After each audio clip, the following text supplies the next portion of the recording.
სახელმწიფო სრულად უზრუნველყოფს ძუძუს კიბოს ნაადრევ გამოვლენას, სკრინინგს, ასევე მკურნალობას, რომელშიც შედის როგორც ქირურგიული, ასევე სხიური და ქიმიოთერაპია. ამდენად ძალიან მნიშვნელოვანი არის ადრეული გამოვლენა, რათა მკურნალობის წარმატება იყოს მაღალი.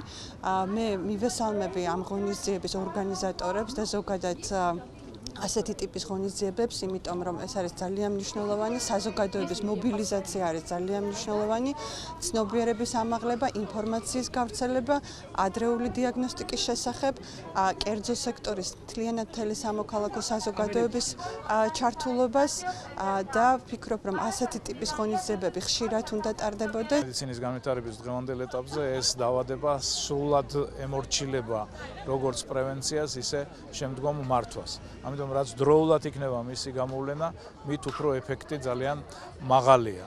ჩვენ მოგესალმებათ, სახელმწიფოში არის 4 ტიპის კიბოს სკრინინგის სახელმწიფო პროგრამა, რომელიც გულისხმობს, რომ რაც შეიძლება ადრეულ ეტაპზე უნდა დადგინდეს და გამოვლინდეს დაავადება და მაშინ მკურნალობის ეფექტი ძალიან მაღალია, ანუ განკურნების ეფექტი ძალიან მაღალია. ამიტომ ეს მარათონი და მსგავსი ღონისძიებები ემსახურება ცნობიერების ამაღლებას. სადაც არის ჯანსაღი ცხოვრებისკენ მიდრეკილება, ყველგან ვარ მეც. შესაბამისად, მხარს უჭერ, დღესაც მოტივირებული ვარ ბოლომდე და მინდა რომ ყველა ქალბატონი იყოს ბედნიერი, ჯანმრთელი და ყურადღებიანი საკუთარი თავის და საკუთარი ჯანმრთელობის მიმართ, რა თქმა უნდა. საქართველოს მარათონის სიცოცხლის გადასარჩენად, რომელიც ტარდება ყოველწლიურად, ტარდება 2005 წლიდან, ტარდებოდა ქალაქ ქუთაისში, 2009 წლიდან ყოველწლიურად ტარდება ქალაქ თბილისში.